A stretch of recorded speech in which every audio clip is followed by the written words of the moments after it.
तो कहोगे गुरुजी ये कथा कहाँ से निकाल के लाए हो? तो विष्णु पुराण में से आप उसको स्मरण कर सकते हो। काय में से? विष्णु पुराण में से। एक पात्र में देसी गाय का दूध, जल उसमें रखकर, और आपके यहाँ अगर लड्डू गोपाल हो, यदि आपके घर में ठाकुर जी हो, लड्डू गोपाल हो, विष्णु जी का कोई स्वरूप हो, श्री हरि का कोई स्वरूप हो, तो उस पर शुक्रवार के दिन आप संध्या के समय पर दुर्वा डालकर उस दुर्वा से अगर लक्ष्मी जी के नामों का 108 बार उच्चारण कर कर, घी का दिया लगाकर, कैसर के चावल साथ में रखकर केवल उस जल का और दूध का मात्र छींटा देते हो, तो उसके घर में कभी लक्ष्मी की कमी नहीं आ सकती, संपदा बढ़ती चली जाती है। 108 बार लक्ष्मी के नाम का मात्र उच्चारण कर लेने पर, भगवान विष्णु के चरणारविंद पर, भगवान विष्णु के चरणों पर केवल उस दुर्वा का, जल का, दूध का सींचन कर देने से भी लक्ष्मी की वृद्धि होती, लक्ष्मी देती, दुर्वा बढ़ती है। और दुर्वा का एक बहुत सुंदर गुण है महाराज, बहुत सुंदर गुण है दुर्वा का। जहां पर उसके भीतर गांठ आती है ना, वहां से 2 रास्ते बना देती है। बोलो बनाती कि नहीं बनाती? कभी दुर्वा देखी होगी आपने? जहां गांठ आई वहां 2 रास्ते बनाएगी, फिर गांठ आई फिर 2 रास्ते बनाएगी, फिर गांठ आई फिर 2 रास्ते बनाएगी। दुर्वा का क्रम ऐसा है कि हम भगवान को दुर्वा क्यों देते हैं, उसका कारण यह है कि मान लो हे परमात्मा, हे शंभु, हे गणेश, हे प्रभु नारायण, अगर मान लो मेरा एक रास्ता चलते चलते गांठ पड़ जाए, एक रास्ता मेरा बंद हो जाए, तो वहां से मेरे दूसरे रास्ते खोल देना। इसलिए दुर्वा भगवान को समर्पित करी जाती है। दुर्वा को समर्पित करने का क्रम ही यही है कि मेरे मार्ग खुल जाए, मेरी राह खुल जाए, मेरा मार्ग चारों तरफ खुलता चले। दुर्वा नीचे की ओर चलते चलते मार्ग खोलती चली जाती है।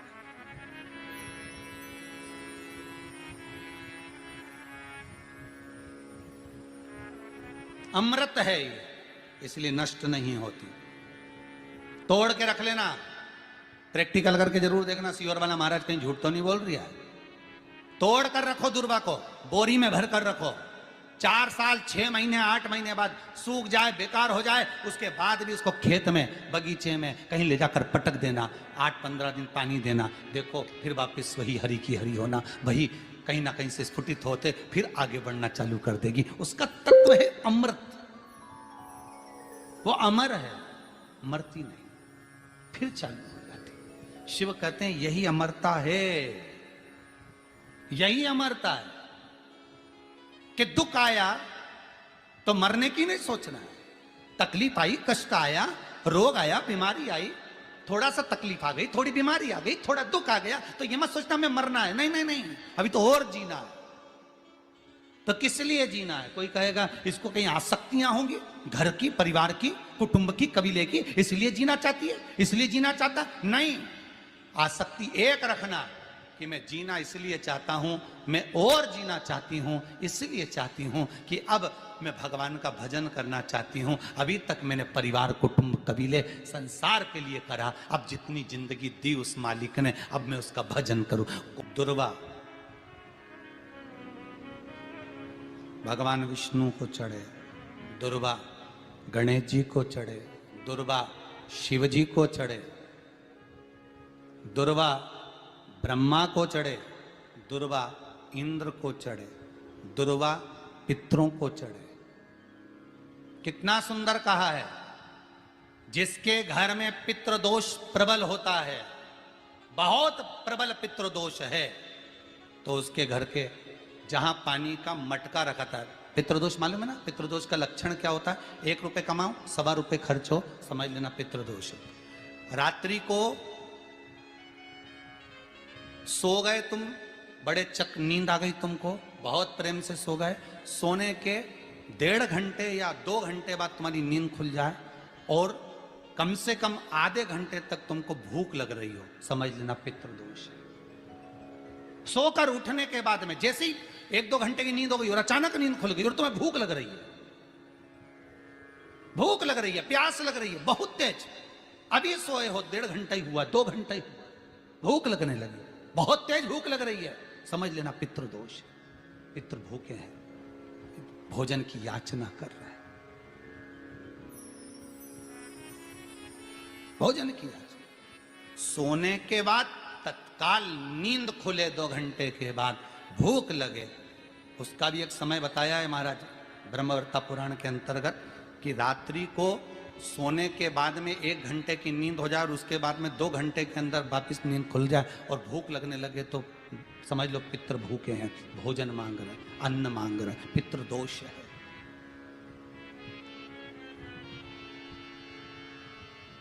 पितृदोष का कुछ कुछ वर्णन किया गया है।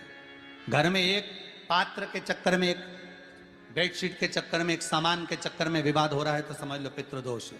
1 रुपया कमाया, सवा खर्च हो रहा है, पितृदोष है। घर में एक बीमार, दूसरा फिर बीमार हो गया, तीसरा फिर बीमार हो गया, एक ठीक हुआ, एक बीमार हुआ, पितृदोष है। पितृदोष का भाव तो उसके लिए करना क्या है? शिव महापुराण की कथा कहती है, सुंदर गणेश जी का चरित्र वर्णन करता है, स्कंद पुराण कहती है, विष्णु पुराण कहती है कि दुर्वा 21 दुर्वा की गांठ बनाकर, 7 गांठ 21 दुर्वा की बनाकर जो अपने पितरों का मटका, मटका मतलब परिंदा, हंडा, जो भी पानी का भरते हो, उसके नजदीक में मात्र एक कटोरी में चावल रखकर उसमें अगर दुर्वा रख देता है तो मात्र 5 या 7 दिन में पितृदोष समाप्त होना प्रारंभ हो जाता है। उसके घर में लक्ष्मी की वृद्धि होने लगती है, सुख शांति अपने आप आने लगती है, उसका क्लेश समाप्त हो जाता है। दुर्वा में वो गुण है जो पितृ भी उसका भाग अमृत तत्व प्राप्त करना चाहता, अमृत देना चाहता। और सरल भाषा में समझिए, जिसकी फैक्ट्री नहीं चल रही हो, फैक्ट्री में बार बार कुछ तकलीफ आ रही हो, गाड़ियां नहीं चल रही हो, 4 व्हीलर गाड़ियां ले रखी हैं, कभी ट्रक गड़बड़ हो रहा है, कभी ट्रक में ये हो रहा है, कभी गाड़ी में ये हो रहा है, कभी बस में ये हो रहा है, बस एक काम करना है, दुर्वा का थोड़ा सा भाग लेकर पानी के लोटे में उसको डालकर 5 अक्षत के दाने उसको पटक कर उस गाड़ी के अंदर उस कलश को रख दो, बस आधे घंटे के लिए, और उस पानी को चक्के के चारों तरफ डालते डालते जाइए दुर्वा के साथ में, तकलीफ नहीं देगा। फैक्ट्री का भी यही प्रमाण है। दुर्वा में वो अमृत तत्व छुपा है जिसका सुख आनंद दे जाता है, आनंद। शिव पुराण कह रही है महाराज, दुर्वा का एक नाम और है, उसका नाम है अमृत जन्मा। क्या नाम है? अमृत जन्मा। दुर्वा का एक नाम और है। मारवाड़ी लोग इसको ध्रुवी बोलते हैं, ध्रुव बोलते हैं। दुर्वा का वो सुख, शंकर भगवान गौ माता दूध की धार लगाती है, इसलिए दुर्वा का दूध से बड़ा मिलन है, बड़ा आनंद है, बड़ा बड़ा सुख है। कोई भी ग्रह अनुकूल नहीं है, सब बेकार चल रहे हो, सब प्रतिकूल चल रहे हो, दूध के पात्र में दुर्वा डाल लो, पीपल के वृक्ष के नीचे चढ़ा कर आओ, राहु केतु शुक्र शनि जो भी गड़बड़ है सब सुधरना चालू हो जाता है। दुर्वा का वो सुख। जिस नदी में स्नान करो, तीर्थ में जाकर उस नदी के पास में कोई बगीचा लगा हो, वहां की दुर्वा को तोड़कर स्नान करते समय नदी में मात्र विसर्जन कर देने पर पितरों को पिंड पहुंच जाता है। मात्र उस दुर्वा का विसर्जन कर देने पर पितरों को पिंड का भाग मिल जाता है। अभी ना तो तुम्हारे पास में आटा है, ना तुम्हारे पास में चावल है, ना तुम्हारे पास में पिंड है, ना कोई तुम्हें संकल्प छुड़ा रहा है, ना कोई तुम्हारे पास में वस्तु है, उसके बाद भी पितरों को भाग मिल रहा है। काय से? केवल एक दुर्वा के तत्व से। स्नान करने से पहले पवित्र नदी में, गंगा यमुना नर्मदा सरयू आदि किसी पवित्र नदी में आप स्नान कर रहे हो, वहां के बगीचे में घूमकर आप जाते तो हो, पैदल ही नहाने जाते हो, तो घाट के आसपास में कोई बगीचा, वहां की दुर्वा तोड़ ली, एक दुर्वा नहाने से पहले अपने पूर्वजों पितरों के नाम से नदी में छोड़ दी। फूल तो छोड़ते ही हो, दिया भी छोड़ते हो, बस एक ही चीज नहीं छोड़ते, वो दुर्वा, और वो ही काम की, वही काम की। तुम कुछ छोड़ो ना छोड़ो, एक दुर्वा का छोड़ दिया, वो पितरों के लिए सुख प्रदान करने वाला। शिव पुराण कह रही है महाराज, देवताओं को अमृत कितनी बार मिला? 1 बार। दुर्वा को अमृत कितनी बार मिला? जम के बोलिए, 5 बार। कार्य सिद्धि के लिए 5 दुर्वा गणेश जी को चढ़ाई जाती है, आज भी नियम।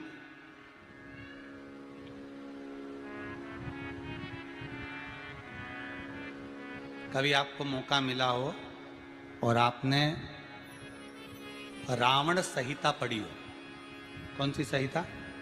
रावण संहिता। क्योंकि रावण शिव का उपासक था, भजन करने वाला था। शिव तांडव स्तोत्र आज भी लोग रावण का एक आनंद में पढ़ते। तो शिव का उपासक है रावण, शंकर का उपासक। विद्वान भी था, ज्ञानवान भी था। वो तो देवता के हाथ से मरना था उसको, इसलिए उसने मांगा ही यही था। जो मांगा वो मिला। तो रावण संहिता अगर किसी ने पढ़ी हो तो उसको मालूम होगा, रावण संहिता में 4 तरह के तिलक का महत्व बताया। कितने तिलक? 4। उन 4 तिलक में सर्वश्रेष्ठ तिलक रावण बताता है। एक तिलक सर्वश्रेष्ठ है, वो है दुर्वा। जो दुर्वा होती है, उस दुर्वा को जलाकर उसकी भस्म तैयार कर कर उसमें गाय का श्वेत गाय, कौन सी गाय? सफेद। उस गाय के शरीर पर कोई दाग ना, उसके शरीर पर पूर्ण तरह से श्वेत हो, ना लाल उसमें कोई धब्बा हो, ना काला धब्बा हो, ना कोई कलर हो, बस केवल श्वेत। रावण संहिता में 4 तरह के तिलक का प्रमाण दिया। तो एक तिलक रावण संहिता में वर्णन आया, एक तिलक का जो व्याख्यान वर्णन किया गया, उसमें दुर्वा को जलाकर राख कर कर भस्म बनाकर उसमें गाय का घी, देसी गाय का घी मिलाकर और उसका बिंदी, उसका तिलक मस्तक पर लगाकर या नैनों में सुरमा लगाकर जो व्यक्ति जिस किसी से मिले वो उसका हो जाता है। उस दुर्वा में इतना प्रबलता आ जाती है, अमृत तत्व जुड़ा हुआ है दुर्वा के। रावण संहिता में 4 तिलक बताएं, उसमें से सबसे 4 तिलक में अलग अलग, एक बेलपत्री की जड़ का तिलक है, एक आंकड़े की जड़ का तिलक है।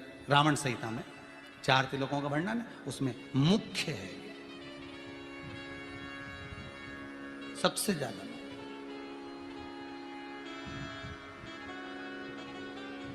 हम तो कहेंगे, अगर मान लो वैसे तो नौकरी करने जाओ, सर्विस करने जाओ तो आंख में काजल लगा कर जा नहीं सकते, नहीं तो लोग ही कह देंगे कहाँ से आया है। मालूम पड़े तुम नौकरी के लिए इंटरव्यू देने जाओ और आंखों में काजल लगा के चले जाओ, तो फिर भी एक प्रयास करना, फिर भी एक प्रयास करना। उस दुर्वा का जो काजल बनाओ, मूछे हो, दाढ़ी हो, कहीं कहीं पर भी उसकी एक बिंदी लगा कर चले जाओ, वो असर करेगी और आपको वो जॉब मिल ही जाएगा, ये पक्का है। उसमें आकर्षण होता है। दुर्वा आकर्षण का केंद्र करती है। आपको कभी आपके नयनों में दर्द हो रहा हो, जलन हो रही हो, तो आप दुर्वा, हरी भरी दुर्वा हो, वहां थोड़ी देर चलने का प्रयास करिएगा, आपके नेत्रों का विकार समाप्त हो जाएगा। दुर्वा में वो एक सुख है, वो अमृत छुपा हुआ, और एक बार का अमृत नहीं, 5 बार का अमृत दुर्वा के अंदर।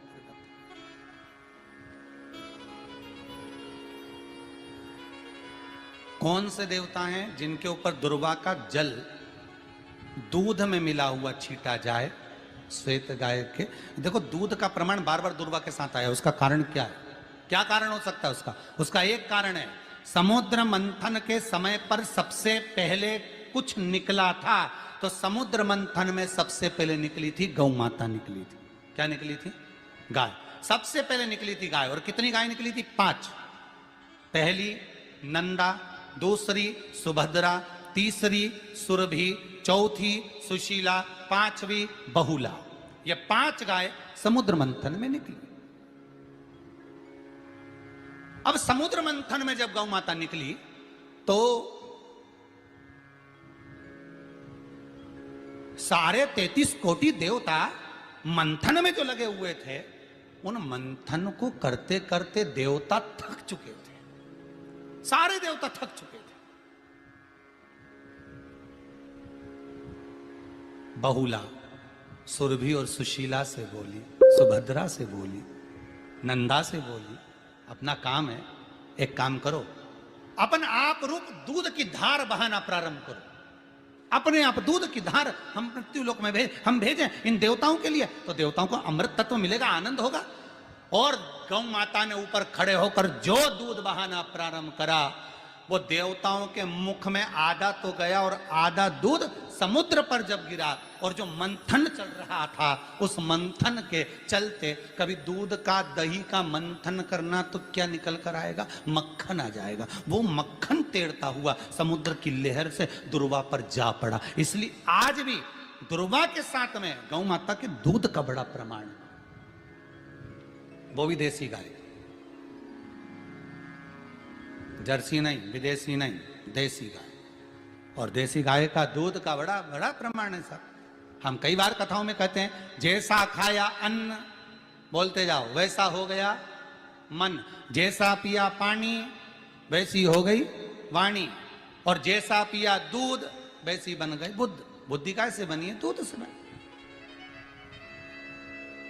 डब्बे का दूध पियोगे तो डब्बे हो जाओगे, थैली का दूध पियोगे तो थैली, बोतल का दूध पियोगे तो बोतल। तो दूध का बड़ा असर।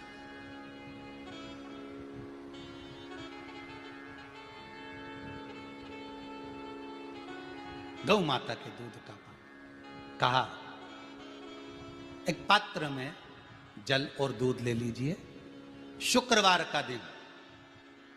तो कहोगे गुरुजी ये कथा कहां से निकाल के लाए हो? तो विष्णु पुराण में से आप उसको स्मरण कर सकते हो। काय में से? विष्णु पुराण में से। एक पात्र में देसी गाय का दूध, जल उसमें रखकर, और आपके अगर लड्डू गोपाल हो, यदि आपके घर में ठाकुर जी हो, लड्डू गोपाल हो, विष्णु जी का कोई स्वरूप हो, श्री हरि का कोई स्वरूप हो, तो उस पर शुक्रवार के दिन आप संध्या के समय पर दुर्वा डालकर, उस दुर्वा से अगर लक्ष्मी जी के नामों का 108 बार उच्चारण कर कर, घी का दिया लगाकर, कैसर के चावल साथ में रखकर, केवल उस जल का और दूध का मात्र छींटा देते हो, तो उसके घर में कभी लक्ष्मी की कमी नहीं आ सकती, संपदा बढ़ती चली जाती है।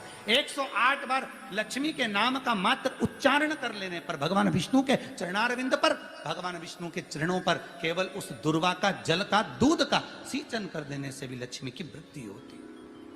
जैसे व्यक्ति का कोई काम नहीं हो रहा हो, बहुत दिन से लगे, बहुत समय से लगे, ये काम हो ही नहीं रहा, तो शंकर जी का नाम को उल्टा कर कर जपना चालू कर दो, नमः शिवाय ओम।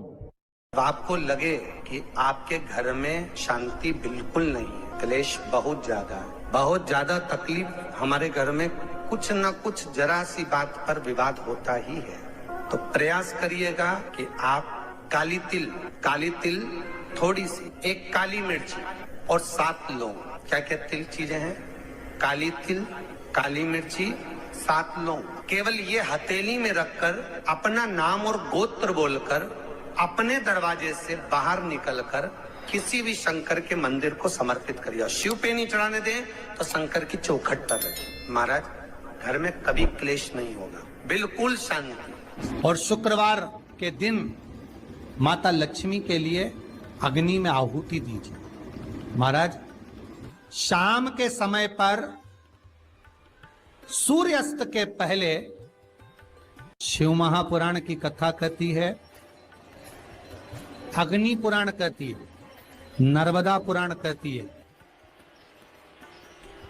लिंग पुराण कहती है कि बेलपत्री के वृक्ष के नीचे वो भी जाने तो यहां तक वर्णन किया शिव महापुराण में तो, कि बेलपत्री का जो फल होता ना, बेल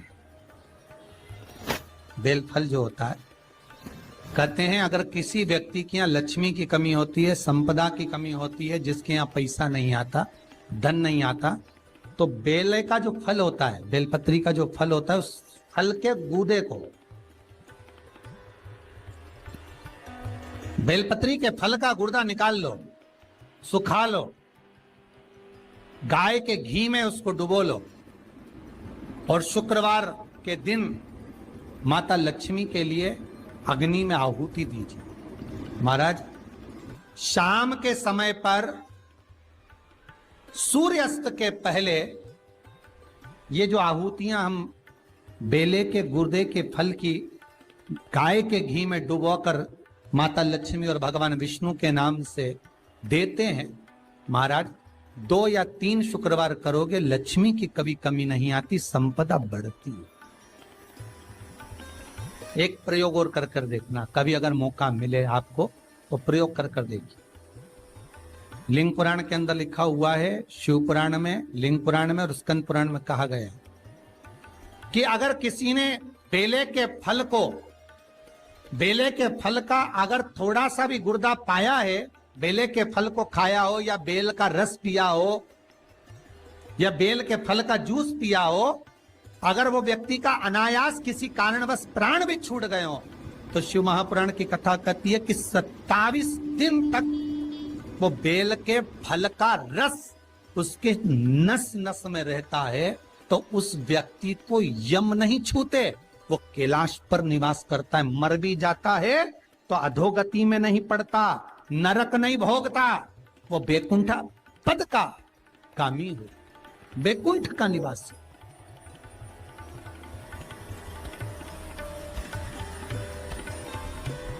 बैकुंठ का निवासी।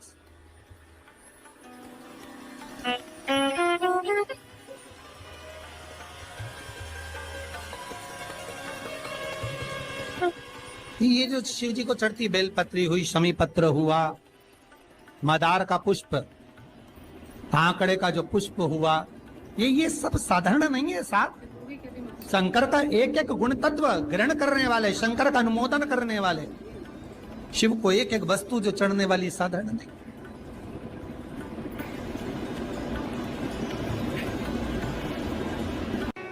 जिसके घर में संपदा की कमी होती है, जिसके घर में कर्जा बढ़ जाता है, लक्ष्मी नहीं आती, बहुत टेंशन की जिंदगी जीता है मनुष्य, व्यापार चल नहीं रहा, बहुत तकलीफ का जीवन चल रहा होता है, तो आज भी नियम है महाराज कि सोमवार, शुक्रवार, ये 2 बार ऐसे हैं, इन 2 बार को यदि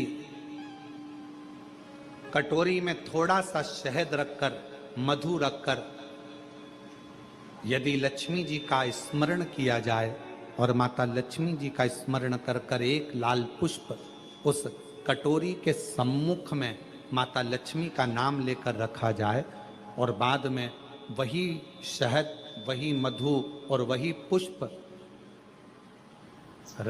सोमवार का दिन और शुक्रवार के दिन लक्ष्मी का पूजन कर कर, स्मरण कर कर, दूसरे दिन शुक्रवार के दिन पूजन करें, शनिवार के दिन उस मधु का, उस पुष्प का विसर्जन करें, सोमवार के दिन पूजन करें लक्ष्मी जी का स्मरण कर कर, और मंगलवार के दिन अगर विसर्जन करें, 5 या 7 सोमवार या